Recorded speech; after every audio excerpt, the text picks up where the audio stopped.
Good morning all of you.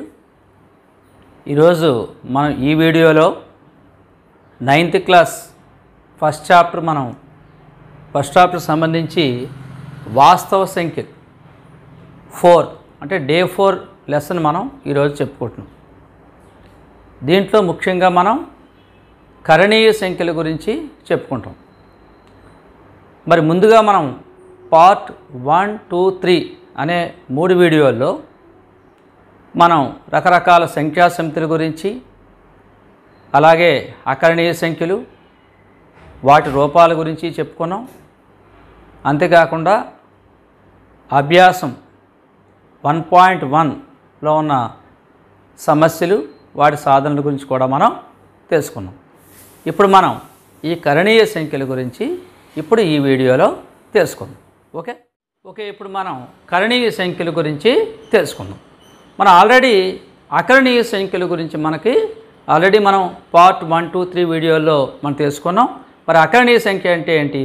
ఏదైనా ఒక సంఖ్యని భిన్న రూపంలో రాయగలిగినా లేదా అది భిన్న రూపంలో ఉన్నా, భిన్న రూపం అంటే p/q రూపం, p/q రూపంలో ఉంటే అటువంటి సంఖ్యని మనం అకరణీయ సంఖ్య అంటాం. ఇక్కడ నేను కొన్ని దశాంశ సంఖ్యలు ఇచ్చారు. ఈ దశాంశ సంఖ్యల్ని మనం భిన్న రూపంలో రాద్దాం.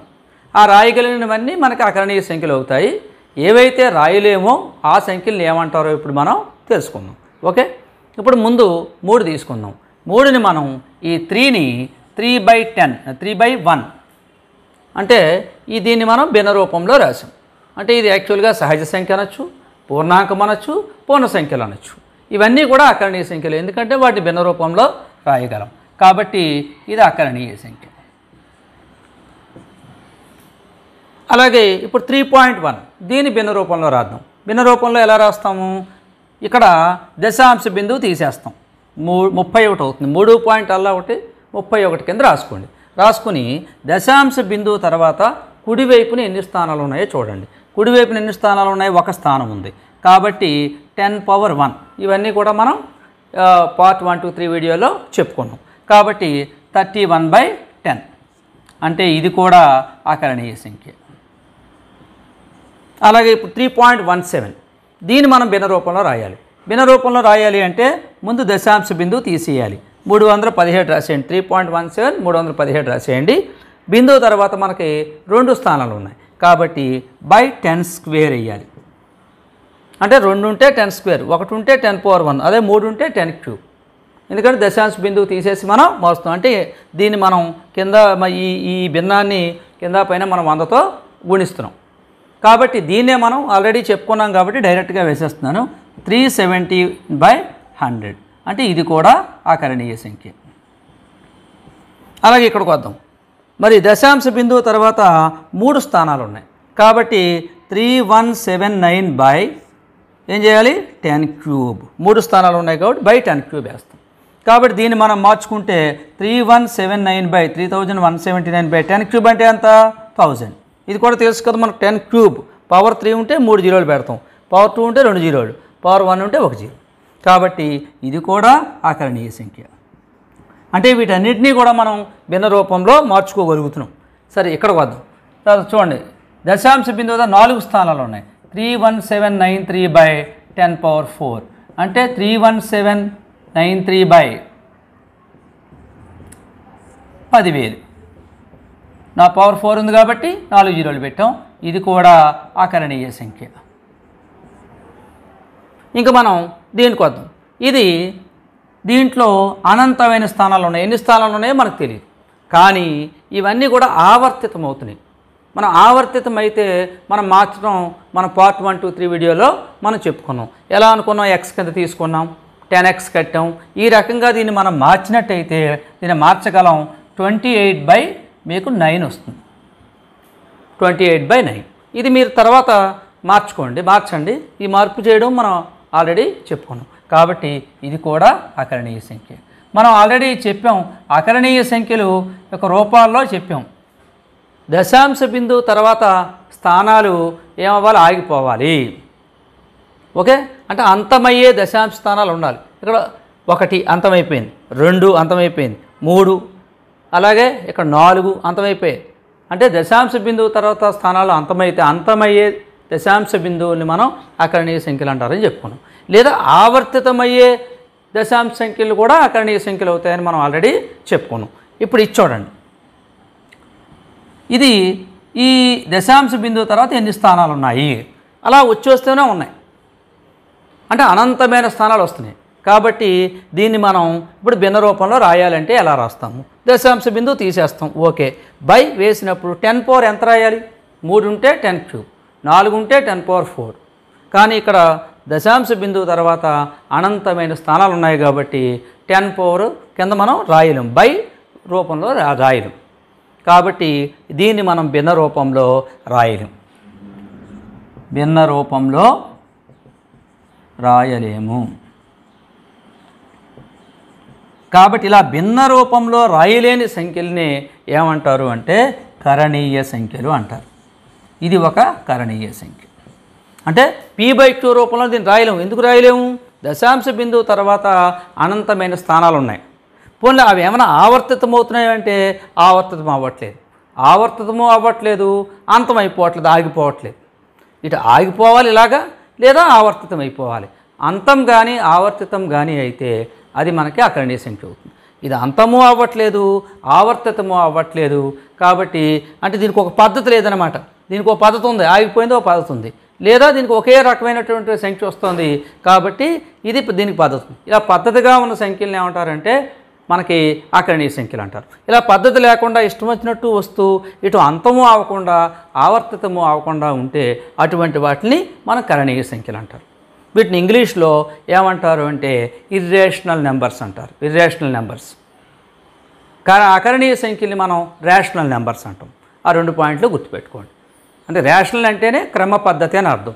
క్రమ పద్ధతిలో ఉండే సంఖ్యలు అకరణీయ సంఖ్యలు, క్రమ పద్ధతిలో లేని సంఖ్యలు కరణీయ సంఖ్యలు. అయితే ఈ అకరణీయ సంఖ్యలు కరణీయ సంఖ్యలు కూడా మనకి సంఖ్యారేఖ మీద ఉంటాయి. ఇప్పుడు ఈ సంఖ్యలన్నీ చూడండి, 3.3.3 అన్నాం కాబట్టి ఇవి 3కి 4కి మధ్యలో ఉంటాయి. ప్రతి సంఖ్య కూడా ఇవన్నీ కూడా 3కి 4కి మధ్యలో ఉంటాయి. కాబట్టి సంఖ్యారేఖ మీద ఉండి p/q రూపంలో రాయగలిగితే అవి అకరణీయ సంఖ్యలు. సంఖ్యారేఖపై ఉండి అవి p/q రూపంలో అంటే భిన్న రూపంలో రాయలేని సంఖ్యల్ని ఏమవుతాయంటే కరణీయ సంఖ్యలు అవుతాయి. ఓకే, ఇప్పుడు మనం కరణీయ సంఖ్యల యొక్క ఇంకా ఇతర రూపాల గురించి కూడా ఇప్పుడు మనం తెలుసుకుందాం. అది కరణీయ సంఖ్య యొక్క నిర్వచనం కూడా ఇప్పుడు రాసుకుందాం. ఓకే, ఇప్పుడు మనం ఈ అకరణీయ సంఖ్యలు కరణీయ సంఖ్యలకు సంబంధించినటువంటి నిర్వచనాలు ఇప్పుడు ఒకసారి మళ్ళీ చెప్పుకుందాం. అకరణీయ సంఖ్యలు వీటిని ఏమంటారని చెప్పుకున్నాం? Rational numbers. ఇంగ్లీష్లో మనం వీటిని రేషనల్ నెంబర్స్ అంటాం. దీన్ని Q అనే అక్షరంతో చూపిస్తారు వీటి సమితిని. సంఖ్యారేఖపై ఉండి సంఖ్యారేఖ మీద ఉండాలి, ఎక్కడో అక్కడ సంఖ్యారేఖ మీద ఉండాలి, p/q రూపంలో రాయగలిగే, చూడండి ఇక్కడ రాయగలిగే సంఖ్యలను అకరణీయ సంఖ్యలు అంటారు. అయితే ఇందులో p/q అంటే p లవం q హారం. ఈ హారం 0 అవ్వకూడదు, ఈ లవహారాలు 2 పూర్ణ సంఖ్యలు అవ్వాలి. పూర్ణ సంఖ్యల గురించి మనం చెప్పుకున్నాం. అంటే 0, 1, 2, 3, -1, -2, -3 ఇవన్నీ కూడా మనకు పూర్ణ సంఖ్యలు. ఆ పూర్ణ సంఖ్యలు అవ్వాలి. వాటికి ఉదాహరణగా మనం చాలా ఉదాహరణలు చెప్పుకున్నాం. మళ్ళీ ఒకసారి చెప్తున్నాను. 3, 3/1, 3.1 ని 31/10, 3.17, 317/100 ఇవన్నింటినీ కూడా మనం భిన్న రూపంలో రాయొచ్చు. ఇది ఆవర్తితమయ్యే దశాంశ సంఖ్య, దీన్ని కూడా మనం భిన్న రూపంలో రాయొచ్చు. ఆల్రెడీ మన అభ్యాసం 1లో చాలా లెక్కలు మనం చేసాం. ఓకే, ఇప్పుడు చూడండి మన అసలు సంఖ్యలు వస్తున్నాయి, కరణీయ సంఖ్యలు. ఈ కరణీయ సంఖ్యలు అంటే ఏమిటి? ఇర్రేషనల్ నెంబర్స్ అంటాం ఇంగ్లీష్లో. ఇవి చూడండి సంఖ్యారేఖపై ఉండి, ఇవి కూడా సంఖ్యారేఖ మీద ఉంటాయి, p/q రూపంలో రాయలేని సంఖ్యలను కరణీయ సంఖ్యలు అంటారు. వీటి సమితిని Q' సూచిస్తారు. ఇది Qతో చూపిస్తాం, ఇది వీటిని Q' చూపిస్తాం. అంటే ఇవి 2 వ్యతిరేకం అనమాట. ఇది Qతో చూపిస్తాం, ఇది Q' చూపిస్తాం. ఇవి 2 కూడా వ్యతిరేకం అనమాట. అమ్మాయిలు అబ్బాయిలు టైప్. ఇప్పుడు మనం అకరణీయ సంఖ్యల్ని మనం అమ్మాయిలు అనుకున్నాం అనుకోండి, కరణీయ సంఖ్యలు అబ్బాయిలు అవుతాయి. అంటే పూర్తిగా వ్యతిరేకం అనమాట. p/q రూపంలో రాయగలిగేవి అకరణీయ సంఖ్యలు, రాయలేనివి కరణీయ సంఖ్యలు. ఓకే, ఇప్పుడు అదే రాసాం. ఇవి చూడండి 3.714573 చూడండి. ఈ దశాంశ బిందువు తర్వాత అనంతమైన స్థానాలు ఉన్నాయి. అనంతమైన స్థానాలు ఉన్నాయి కాబట్టి మనం దీన్ని భిన్న రూపంలో రాయలేం. ఇప్పుడు మనం దశాంశ బిందువు తీసేస్తాం. తీసేసిన తర్వాత బై ఎంత వేయాలి? 3 స్థానాలు ఉంటే 10³ వేస్తాం, 5 స్థానాలు ఉంటే 10⁵ వేస్తాం.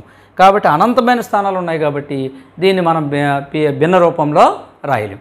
కాబట్టి ఇటువంటి సంఖ్యల్ని మనం కారణీయ సంఖ్యలు అంటాం. కాబట్టి వీటిని జాగ్రత్తగా గుర్తుపెట్టుకోండి. ఇప్పుడు నేను కొన్ని ఉదాహరణలు ఇస్తున్నాను. అందులో అకరణీయ సంఖ్యలు ఏమిటో కారణీయ సంఖ్యలు ఏమిటో మనం ఇప్పుడు తెలుసుకుందాం. నేను మీకు ఉదాహరణగా ఒక లెక్క ఇచ్చాను. ఈ క్రింది వారిలో అకరణీయ సంఖ్యలను కరణీయ సంఖ్యలను గుర్తించండి. అంటే ఈ దశాంశ సంఖ్యలలో అకరణీయ సంఖ్యలు ఏమిటి, కరణీయ సంఖ్యలు ఏంటి అన్నది మనం గుర్తించాలి. ఇక్కడ మీరు ఒకసారి స్టాప్ చేసుకుని వీడియో మీరు ముందు రాసుకుని మీరు గుర్తించండి. గుర్తించిన తర్వాత మళ్ళీ మీరు వీడియోని కంటిన్యూ చేయండి. ఓకే, సరే. ఇప్పుడు చూద్దాం. ఇందులో 8.713 కాబట్టి ఈ దశాంశ బిందువు తర్వాత స్థానాలు ఏమైపోయినాయి? ఆగిపోయాయి, అంటే అంతమైపోయాయి. అంతమైపోతే అకరణీయ సంఖ్య. ఇచ్చోండి, ఇక్కడ దశాంశ బిందువు తర్వాత స్థానాలు అంతం అవ్వట్లేదు, ఆవర్తితము అవ్వట్లేదు. ఆవర్తితం అంటే మళ్ళీ మళ్ళీ రావడం, మళ్ళీ మళ్ళీ రావట్లేదు, అలాగనే అంతం అవ్వట్లేదు. కాబట్టి ఇది కరణీయ సంఖ్య.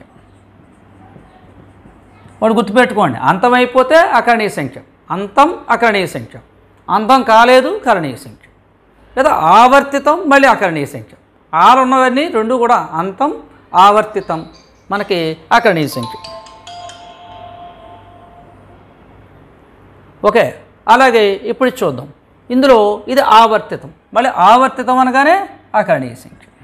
6 వచ్చాయంటే మనకి అకరణీయ సంఖ్యలు అవుతాయి. అలా గుర్తుపెట్టుకోండి షార్ట్కట్గా. అలాగే ఇప్పుడు 100, ఇది 100 అనేది మనకి ఎలాగూ పూర్ణ సంఖ్య కాబట్టి నో ప్రాబ్లం. ఇది ఎప్పుడు అకరణీయ సంఖ్య. ఇది కూడా అంతమైపోయినట్లు లెక్క, ఎందుకంటే 100.0 అనమాట. అలా ఊహించుకోండి, అంతమైపోయే దశాంశ సంఖ్య. సో కాబట్టి ఇది కూడా అకరణీయ సంఖ్య. అలాగే ఇప్పుడు చూద్దాం. ఇది చూడండి, అంతం అవ్వట్లేదు, ఆవర్తితం అవ్వట్లేదు, కాబట్టి మళ్ళీ ఇది కరణీయ సంఖ్య. అంటే దశాంశ సంఖ్యలను ముందు గుర్తించగలిగితే మిగతా సంఖ్యల్లో కూడా మనకు కరణీయ సంఖ్యలు ఉంటాయి. వాటిని ఎలా గుర్తించాలో ఇప్పుడు నెక్స్ట్ చెప్తాను. ఓకే, కాబట్టి జాగ్రత్తగా ఒకసారి నోట్ చేసుకోండి. Right, okay. మనం ఇంతవరకు దశాంశ సంఖ్యలలో కరణీయ సంఖ్యలు ఎలా ఉంటాయో మనం నేర్చుకున్నాం. అవి అంతం అవ్వవు, ఆవర్తితం కూడా అవ్వవు. అటువంటి సంఖ్యల గురించి మనం నేర్చుకున్నాం. ఇప్పుడు వర్గమూల కరణీయ సంఖ్యలు అంటే వర్గమూలం ఉన్న సంఖ్యలలో కరణీయ సంఖ్యలు ఏమవుతాయో ఇప్పుడు మనం తెలుసుకుందాం. ఇప్పుడు √1 మనకు వర్గమూలం మనం 8th క్లాస్లో కట్టాం. ఈ 1ని మనం ఎలా రాసుకోవచ్చు? 1² అని రాసుకోవచ్చు. కాబట్టి 1² ఏమవుతుంది? √2 క్యాన్సిల్ అయిపోయి దీని విలువ 1 వచ్చింది. 1 అంటే ఏంటి? మనకి అకరణీయ సంఖ్య, ఎందుకంటే దాని భిన్న రూపంలో రాయొచ్చు 1/1. అలాగే ఇప్పుడు √2 ఉంది. ఈ రూట్ని ఎంత స్క్వేర్ కింద రాయొచ్చు? మనం ఎంత స్క్వేర్ కిందైనా మనం రాయలేం. ఒక నెంబర్ని వర్గం చేస్తే 2 రావాలి. ఒక నెంబర్ని వర్గం చేస్తే 2 వచ్చేటటువంటి సంఖ్య లేదు. ఇప్పుడు 4 ఉంది చూడండి, 4కి ఎలా ఉంది? 2² 4. కాబట్టి దీని వర్గమూలం 2. అంటే ఈ రెండు కూడా మనకి ఏమవుతాయి అంటే అకరణీయ సంఖ్యలు అవుతాయి. ఇది అకరణీయ, ఇది అకరణీయ. ఎందుకండి? వర్గమూలం వచ్చేసింది కాబట్టి. దీనికి మీరు ఎంత కష్టపడినా దీని యొక్క వర్గమూలం ఖచ్చితంగా మనం చెప్పలేం, ఎందుకంటే దీన్ని ఒక సంఖ్య యొక్క వర్గం కింద మనం రాయలేం. మరి ఎంత వస్తుంది అంటే దీని వర్గమూలం ఎంత వస్తుంది అంటే 1.414 ఇలా వచ్చేస్తుంది. అంటే ఈ సంఖ్యని వర్గం చేస్తే ఈ సంఖ్య వస్తుంది, అది కూడా ఖచ్చితంగా రాదు. అంటే దీనికి ఖచ్చితమైన వర్గమూలం లేదు. ఇలా ఖచ్చితమైన వర్గమూలం లేకుండా ఒక సంఖ్య వస్తుంది. అప్పుడు ఇది అంతమవ్వదు, అలాగని ఆవర్తితం కూడా అవ్వదు. కాబట్టి ఇది ఏమవుతుంది అంటే కరణీయ సంఖ్య. అయితే దీని విలువ అంతం అవ్వదు, ఆవర్తితం అవ్వదు అనేది ఎలాగన్నది ఇప్పుడు నేను మీకు చూపిస్తాను. అటు 2కి వర్గమూలం కడదాం. వర్గమూల పద్ధతిలో, భాగాహార పద్ధతిలో, మనం 8th క్లాస్లో నేర్చుకున్న పద్ధతిలో దీనికి వర్గమూలం కడదాం. వర్గమూలం కట్టినప్పుడు అది ఏ రకమైనటువంటి సంఖ్య వచ్చిందో మీకు తెలుస్తుంది. ఓకే, ప్రస్తుతానికి మనకు రాదు అని మాత్రం తెలుసుకోండి. అంటే దీనికి ఖచ్చితమైన వర్గమూలం లేదు. అలా చేసుకుంటూ పోతుంటే అలా వస్తూనే ఉంటుందన్నమాట. అలా స్థానాలు వస్తూనే ఉంటాయి. అలాగే √3 విలువ కూడా 1.732 సో ఆన్. అంటే దీనికి కూడా ఖచ్చితమైన వర్గమూలం లేదు, అలా వస్తూనే ఉంటుంది. కాబట్టి ఇది కూడా కరణీయ సంఖ్య. ఎందుకంటే ఈ సంఖ్యలేవి అంతమవ్వవు, అలాగని ఆవర్తితమవు. అలాగే √5 విలువ కూడా అంతే, ఇది కూడా 2 పాయింట్ అని వస్తుంది. కాబట్టి ఇది కూడా అంతమవదు, ఆవర్తితం అవ్వదు. ఇది కూడా కరణీయ సంఖ్య. అంటే వర్గమూలం వ్యవస్థితమయ్యే సంఖ్యలన్నీనేమో అకరణీయ సంఖ్యలు అవుతాయి. వ్యవస్థితం అవడం అంటే ఏంటి? వాటికి వర్గమూలం ఉండడం, ఖచ్చితమైన వర్గమూలం ఉండడం. ఖచ్చితమైన వర్గమూలం ఉంటే అవి అకరణీయ సంఖ్యలు, ఖచ్చితమైన వర్గమూలం లేకపోతే అవన్నీ కరణీయ సంఖ్యలు అవుతాయి. కాబట్టి మనకి ఖచ్చితమైన వర్గ సంఖ్యలు ఏవైతే ఉన్నాయో వాటికి మాత్రమే వర్గమూలాలు వస్తాయి. ఖచ్చితమైన వర్గ సంఖ్యలు కాని వాటికి వర్గమూలాలు రావు. కాబట్టి అటువంటివన్నీ కూడా మనకి ఏమవుతాయంటే కరణీయ సంఖ్యలు అవుతాయి. కాబట్టి ఇక్కడ మనకు ఒక గమనిక ఇప్పుడు రాసుకుందాం. ఓకే ఇప్పుడు చూడండి గమనిక. n ఒక పరిపూర్ణ వర్గం కాని సహజ సంఖ్య అయితే √n ఒక కరణీయ సంఖ్య అవుతుంది. పరిపూర్ణ వర్గ సంఖ్యలు తెలుసు కదా, మనకిప్పుడు 9 తీసుకుందాం, √9. ఇది పరిపూర్ణ వర్గ సంఖ్య, కరెక్ట్గా 3² అవుతుంది. కాబట్టి దీని వర్గమూలం ఎంత? 3. కాబట్టి ఇది పరిపూర్ణ వర్గ సంఖ్య అయింది. వర్గం కానిదైతే మనకి కరణీయ సంఖ్య అవుతుంది అంటున్నాడు. ఇది పరిపూర్ణ వర్గ సంఖ్య అయిపోయింది. కాబట్టి ఇది కరణీయ సంఖ్య కాదు, కరణీయ సంఖ్య కాదు, ఇది కాదు. ఇది ఏమవుతుందంటే అకరణీయ సంఖ్య అయిపోతుంది. అలాగే ఇప్పుడు √16 దీని ఏం రాయొచ్చు? 4² అంటే 4. అంటే ఇది కూడా కరణీయ సంఖ్య కాదు. మరి కరణీయ సంఖ్య కానివి ఏమవుతాయి? అకరణీయ సంఖ్యలు అవుతాయి. మనకు ఉన్నవి రెండే, కరణీయ సంఖ్యలు, అకరణీయ సంఖ్యలు. అలాగే ఇప్పుడు √10 చూడండి, దీన్ని పరిపూర్ణ వర్గ సంఖ్య కాదు. ఇది ఇవి రెండు పరిపూర్ణ వర్గ సంఖ్యలు, అందుకని కరణీయ సంఖ్య కాదు. ఇప్పుడు √10 దీన్ని ఏ సంఖ్యకి కూడా వర్గం రాయలేము. 3² ఏమో 9 అయిపోతుంది, 4² 16 అయిపోతుంది. అంటే 3 ఏమో తక్కువైపోయింది, 4 ఏమో ఎక్కువైపోయింది. చూడండి 3² 9, 4² 16. ఇప్పుడు ఈ 10 ఎలా ఉంది? 9కి 16కి మధ్యలో ఉంది. అందుకని 3 పాయింట్ వస్తుంది, కానీ ఇటు 3 రాదు, అటు 4 రాదు. అంటే 3కి 4కి మధ్యలో ఉంది. అంటే 3 పాయింట్ మనకి ఎలా వస్తుందంటే 1 అలా 2 ఇలా రకరకాల సంఖ్యలు మనకి వస్తాయి. ఇది ఉజ్జాయింపుగా రాశాను నేను. కాబట్టి ఇది ఏమవుతుందంటే కరణీయ సంఖ్య అవుతుంది. ఇది కరణీయ సంఖ్య. ఇది కరణీయ సంఖ్య కాదు, ఇది కాదు, ఇది మాత్రం కరణీయ సంఖ్య. ఓకే, ఇప్పుడు అయితే ఇవి కరణీయ సంఖ్యలు అని ఎలా రుజువు చేయాలో ఇప్పుడు మనం కొన్ని ఉదాహరణలు చేద్దాం. ఇప్పుడు √2 అనేది కరణీయ సంఖ్య. ఆ √2 కరణీయ సంఖ్య అనేది మనం భాగాహార పద్ధతిలో దానికి వర్గమూలం కట్టి దాని యొక్క దశాంశ స్థానాలు ఏ రకంగా ఉంటాయో మనం చూసి దాన్ని బట్టి డిసైడ్ చేద్దాం. ఓకే, ఇప్పుడు మనం √1, √2, √3, √4 ఈ విలువలు చెప్పుకున్నాం. √1 ఏమవుతుంది అనుకున్నాం? √1 1, ఎందుకంటే దానికి వర్గమూలం ఉంది 1, కాబట్టి అది అకరణీయ సంఖ్య అవుతుందని చెప్పుకున్నాం. అలాగే √2 దాని సరైన వర్గమూలం లేదు, ఎందుకంటే 2 అనేది ఖచ్చితమైన వర్గ సంఖ్య కాదు. ఖచ్చితమైన వర్గ సంఖ్యలు అయిన వాటికి మాత్రమే ఖచ్చితమైన వర్గమూలాలు ఉంటాయి. కాబట్టి మనకు √2 అనే దానికి ఖచ్చితమైన వర్గమూలం లేదు, కాబట్టి అది కరణీయ సంఖ్య అవుతుంది. ఇప్పుడు అది ఎలాగో ఇప్పుడు రుజువు చేద్దాం. √2 యొక్క విలువను భాగాహార పద్ధతిలో కనుగొని కరణీయ సంఖ్య అని చూపుట. అందుకని దీన్ని మనం ఈ √2 యొక్క విలువ కనుక్కుందాం.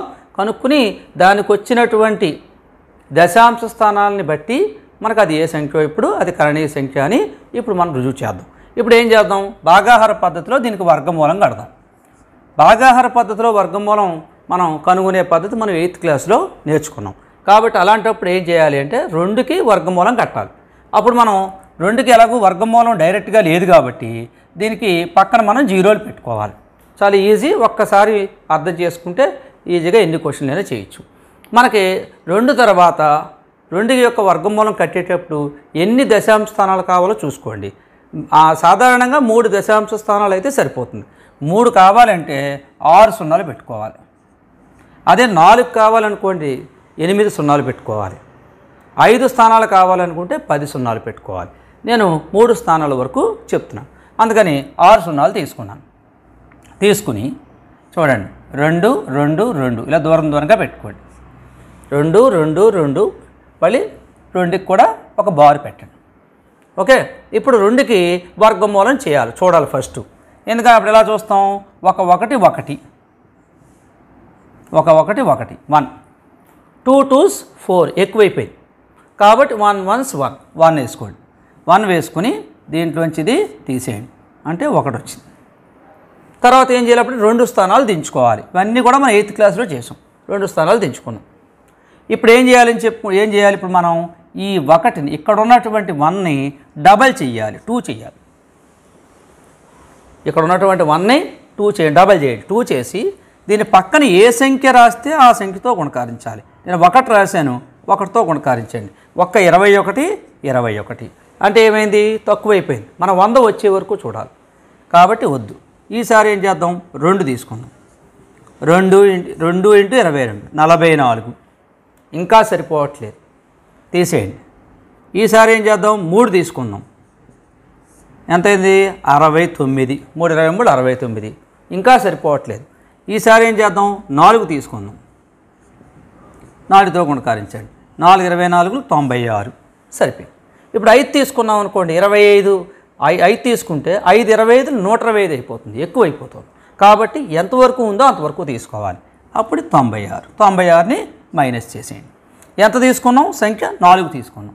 కాబట్టి ఇక్కడ దశాంశ బిందువు తర్వాత స్థానాలు తీసుకుంటున్నాం కాబట్టి చొక్క పెట్టేసుకుని, అంటే దశాంశ బిందువు పెట్టేసి తర్వాత 4 రాసి.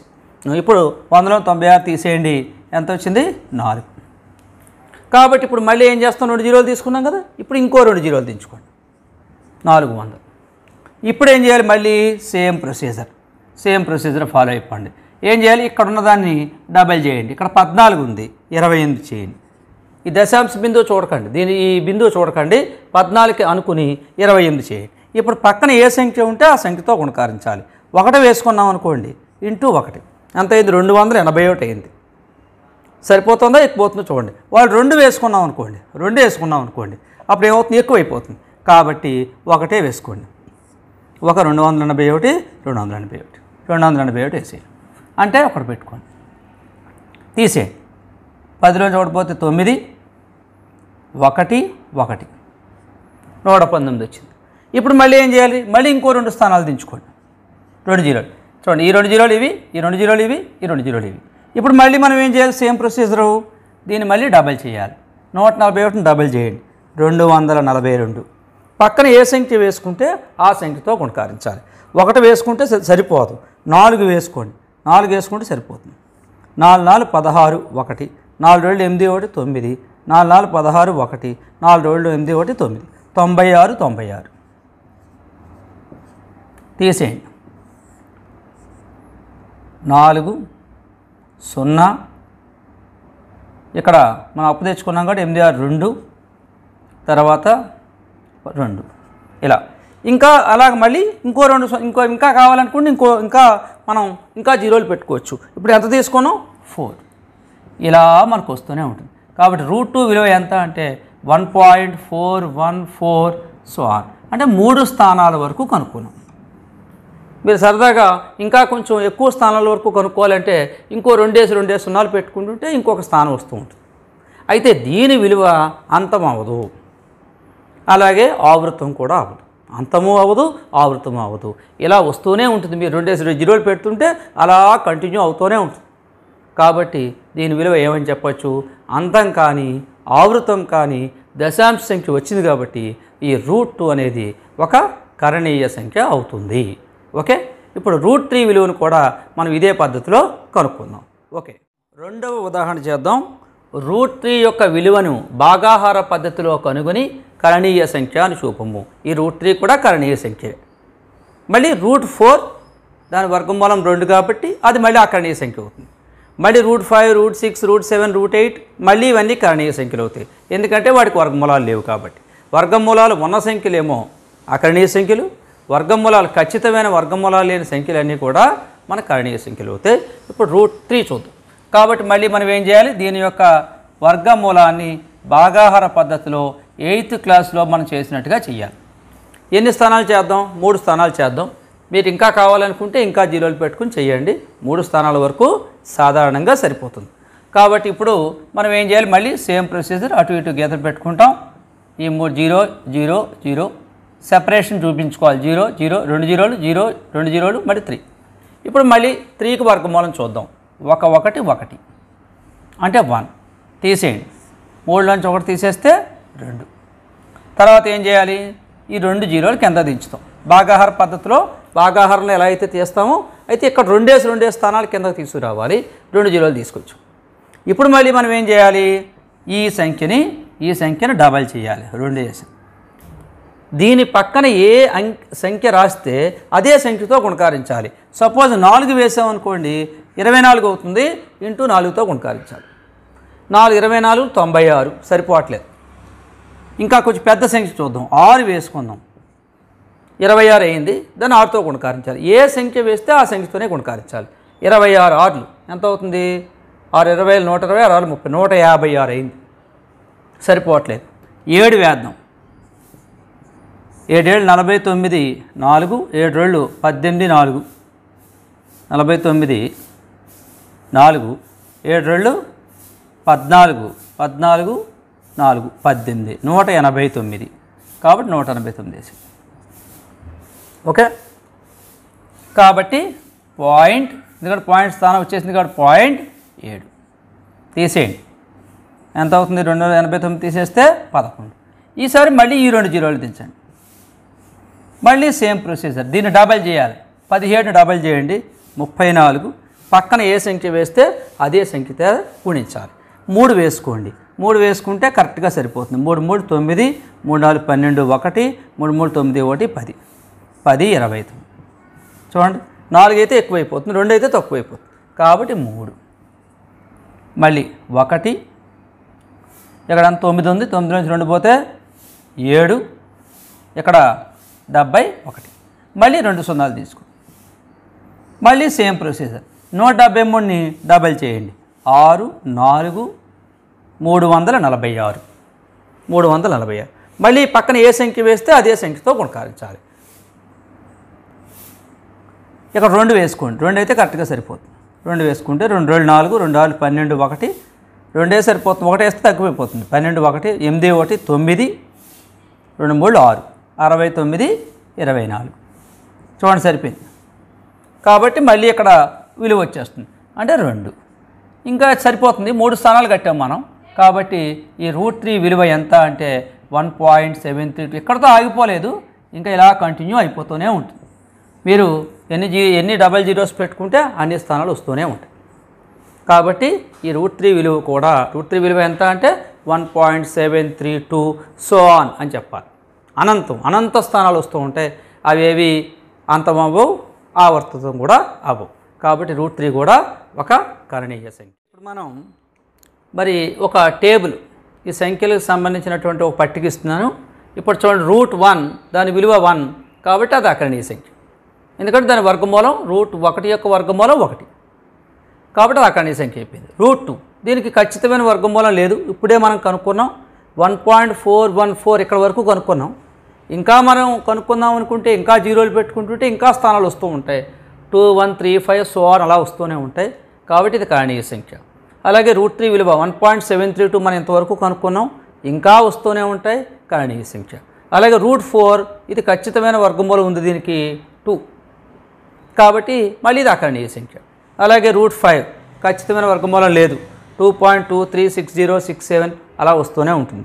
అలాగే √6 ఖచ్చితమైన వర్గమూలం లేదు, √7 ఖచ్చితమైన వర్గమూలం లేదు. కాబట్టి ఇవన్నీ కరణీయ సంఖ్యలే. √8 అది కూడా కరణీయ సంఖ్య, ఎందుకంటే దానికి కూడా ఖచ్చితమైన వర్గమూలం లేదు. అలాగే √9 మళ్ళీ 3 అయిపోతుంది. √9 3 మళ్ళీ అది దానికి ఖచ్చితమైన వర్గమూలం ఉంది కాబట్టి అది అకరణీయ సంఖ్య. ఓకే, కాబట్టి ఇవే కాకుండా మనకి చాలా ఇంపార్టెంట్ మనకి సంఖ్య ఒకటి ఉంది. అదేంటంటే పై అనే ఒక సంఖ్యని మనం చెప్పుకుంటాం. ఆ పై గురించి ఇప్పుడు నేర్చుకుందాం. మనం పై గురించి తెలుసుకుందాం.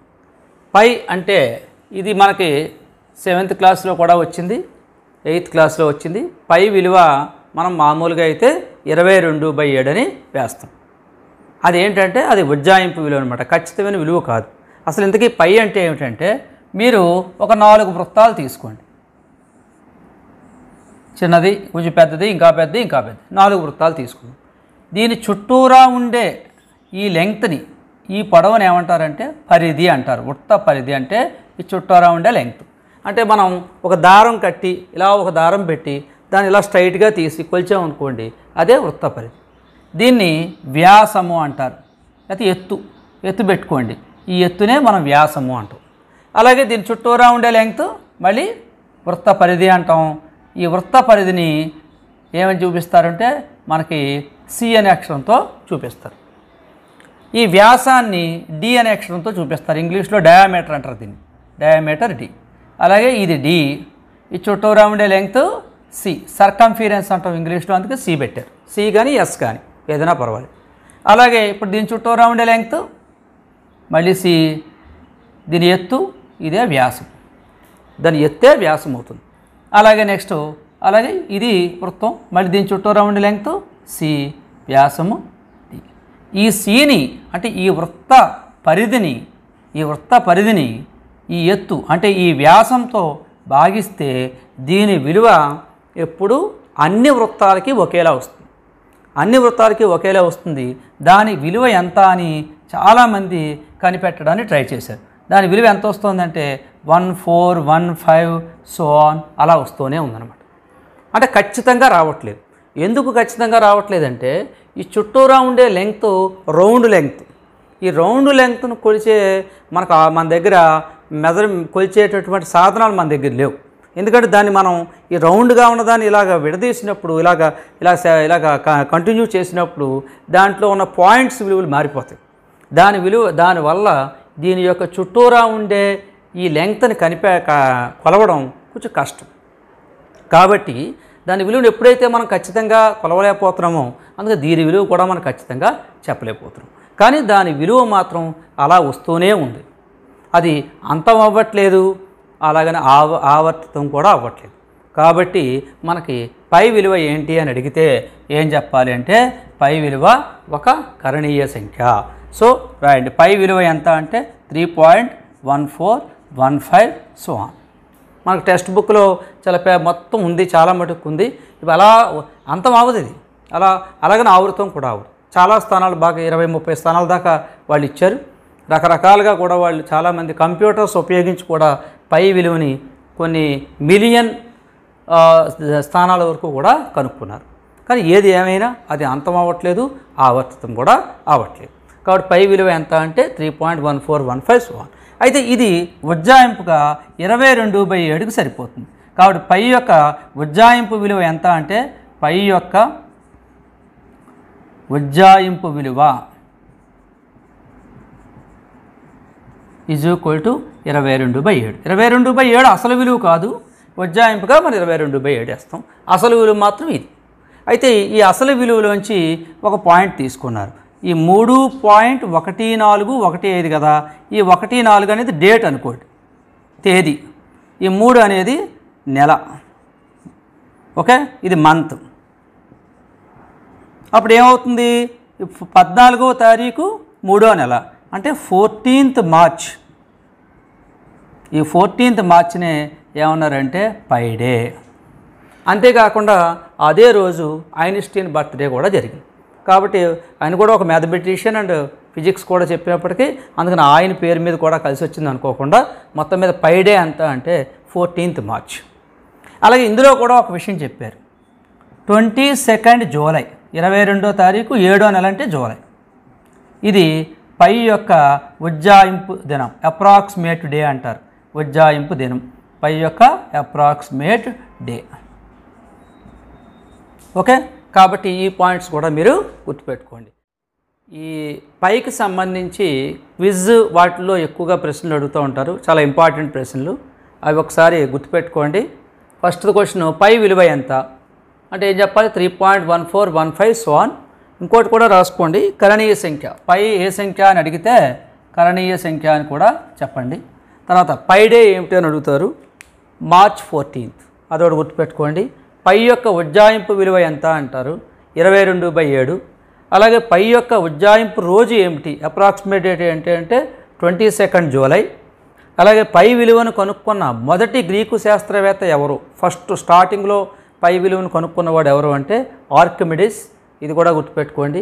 అలాగే పై విలువను 4 దశాంశ స్థానాల వరకు ఖచ్చితంగా చెప్పిన భారతీయ గణిత శాస్త్రవేత్తనుడు ఎవరు అని అడిగితే ఆర్యభట్ట. ఈ పాయింట్ కూడా బాగా గుర్తుపెట్టుకోండి. అలాగే ఈ పై డే రోజున ఎవరి బర్త్డే అని కూడా అడగచ్చు, అది ఆల్బర్ట్ ఐన్స్టీన్, అది కూడా గుర్తుపెట్టుకోండి. ఓకే, నెక్స్ట్ ఇప్పుడు వాస్తవ సంఖ్యల గురించి చెప్పుకుందాం. మనం వాస్తవ సంఖ్యలు, ఇప్పుడు మన చాప్టర్ యొక్క అసలు పేరేంటి, వాస్తవ సంఖ్యలే కదా. ఈ వాస్తవ సంఖ్యల సమితిలోకి వచ్చాం. రకరకాల సమితులన్నీ నేర్చుకుంటూ చివరికి మనం ఈ వాస్తవ సంఖ్యా సమితికి చేరుకున్నాం. వాస్తవ సంఖ్యలు ఇంగ్లీష్లో రియల్ నెంబర్స్ అంటారు. వాస్తవ సంఖ్యలు అంటే కొత్తగా నేర్చుకోవడానికి ఏమీ లేవు. అకరణీయ సంఖ్యల సమితిని అలాగే మరియు కరణీయ సంఖ్యల సమితులని కలిపి వాస్తవ సంఖ్యా సమితి అంటారు. దీన్ని ఇంగ్లీష్లో రియల్ నెంబర్స్ అంటారు కాబట్టి దీనిని ఆర్ అనే అక్షరంతో సూచిస్తారు. ఈ ఆర్ అనేది అకరణీయ సంఖ్యలు కరణీయ సంఖ్యలు మొత్తం కలిపితే వాస్తవ సంఖ్యలు అంటే మొత్తం క్లాస్ ఏర్పడిందనమాట. మనం అబ్బాయిల్ని మనం అకరణీయ సంఖ్యలని, అమ్మాయిల్ని మనం కరణీయ సంఖ్యలని అనుకుంటే మొత్తం అందరూ కలిసి ఒక క్లాస్ ఏర్పడింది. ఈ క్లాసే వాస్తవ సంఖ్య. అంటే మనకి ఈ గణితంలో ఉన్న అన్ని రకాల సంఖ్యలు ఎందులోకి వచ్చేస్తాయంటే వాస్తవ సంఖ్యలోకి వచ్చేస్తాయి. దీన్నే వాస్తవ సంఖ్యా రేఖ అంటారు. అంటే మనం ఏ సంఖ్యనైనా సరే ఈ వాస్తవ సంఖ్యా రేఖ మీద చూపించవచ్చు. 1.3 అన్నారనుకోండి, ఈ 1కి 2కి మధ్యలో చూపిస్తాం. ఎందుకంటే 1కి 2కి మధ్యలో అనంతమైన సంఖ్యలు ఉంటాయి. ఆ సంఖ్యల్లో కరణీయ సంఖ్యలు ఉంటాయి, అకరణీయ సంఖ్యలు ఉంటాయి, అన్ని రకాల సంఖ్యలు కూడా మనకి ఉంటాయి. ఓకే, ఇక్కడితో మనకి ఈ కాన్సెప్ట్ కంప్లీట్ అయింది. నెక్స్ట్ వీడియోలో మనం కరణీయ సంఖ్యల్ని సంఖ్యారేఖ మీద ఎలా చూపించాలి, అలాగే అభ్యాసం 1.2లో ఉండే మనం సమస్యల్ని ఎలా సాధించాలన్నది చెప్పుకుందాం. ఇంకొక ఇంపార్టెంట్ పాయింట్ ఏంటంటే మనం ఈ చాప్టర్కి సంబంధించి మొట్టమొదటిసారిగా నేను 3 వీడియోలు పెట్టడం జరిగింది. ఆ 3 వీడియోలు కూడా చాలామంది చాలా బాగా చూశారు, చాలా మంచి రెస్పాన్స్ వచ్చింది, చాలామంది చూస్తున్నారు. ఎవరైతే చూస్తున్నారో వాళ్ళు లైక్ కూడా కొట్టండి. అలా కొడితే మేము ఇంకొంచెం ఉత్సాహంగా, ఎందుకంటే ఒక వీడియో చేయాలంటే మనకి 5 to 6 hours పడుతుంది కాబట్టి మేము మీకు చేస్తున్నాం. కాబట్టి మీరు వాటిని విని ఎంతో కొంత నేర్చుకుంటే మాకు చాలా హ్యాపీ. అలాగే చాలామంది టీచర్స్ కూడా చేస్తున్నారు, వాళ్ళందరూ కూడా చూడండి. Okay, thank you.